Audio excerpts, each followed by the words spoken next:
Hi குட்டீஸ், இன்னைக்கு நம்ம பார்க்க போறது பருவங்கள், சீசன்ஸ்.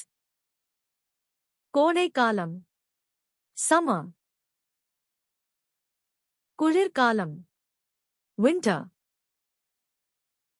இலையுதிர் காலம், ஆட்டம். வசந்த காலம், ஸ்பிரிங். கோடைக்காலம், சம்மர். இது வெயில் அதிகமாக இருக்கும் காலமான மார்ச், ஏப்ரல், மே மாதங்களில் வரும். குளிர்காலம், விண்டர்.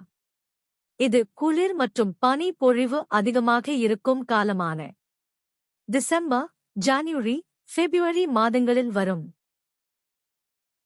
இலையுதிர் காலம், ஆட்டம். இது காற்று மற்றும் இலைகள் அதிகமாக உதிரும் காலமான அக்டோபர், நவம்பர் மாதங்களில் வரும். வசந்த காலம், ஸ்பிரிங். இது மழை பொழிந்து அனைத்தும் பசுமையாக தெரியும் காலமான ஜூன், ஜூலை, ஆகஸ்ட், செப்டம்பர் மாதங்களில் வரும். இந்த வீடியோ உங்களுக்கு பிடிச்சிருந்தா லைக் கொடுங்கள். மேலும் இது போன்ற வீடியோக்களுக்கு சப்ஸ்கிரைப் பட்டனை அழுத்துங்கள். அறிவிப்புக்கு பெல் பட்டனை அழுத்துங்கள்.